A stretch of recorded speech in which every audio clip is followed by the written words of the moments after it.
Hi friends, പുതിയൊരു വീഡിയോയിലേക്ക് എല്ലാവർക്കും സ്വാഗതം. അങ്ങനെ റൂബിനെ ബാലേന്ദ്രൻ വീട്ടിലേക്ക് പറഞ്ഞയക്കുകയാണ്.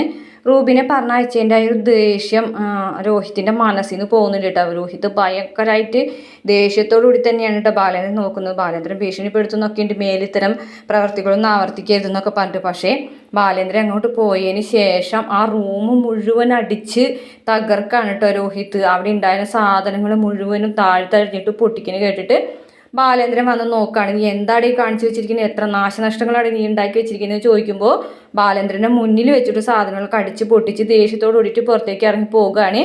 ഇത് കണ്ടിട്ട് അലീന ആകെ വിഷമിക്കാണ്ട്. അലീന പറയുന്നുണ്ട്, എന്തായാലും എന്ത് പ്രശ്നം തന്നെയായി, അടിയും വഴക്കും പ്രശ്നങ്ങളും ഇറങ്ങിപ്പോകും, അതൊക്കെ തന്നെയായല്ലോ. ഇവിടെ ആർക്ക് വേദനിച്ചാലും എനിക്ക് വേദനിക്കുന്നു അലീന പറയുമ്പോൾ അലീനോട് ചോദിക്കുന്നുണ്ട് കേട്ടോ ബാലേന്ദ്രൻ.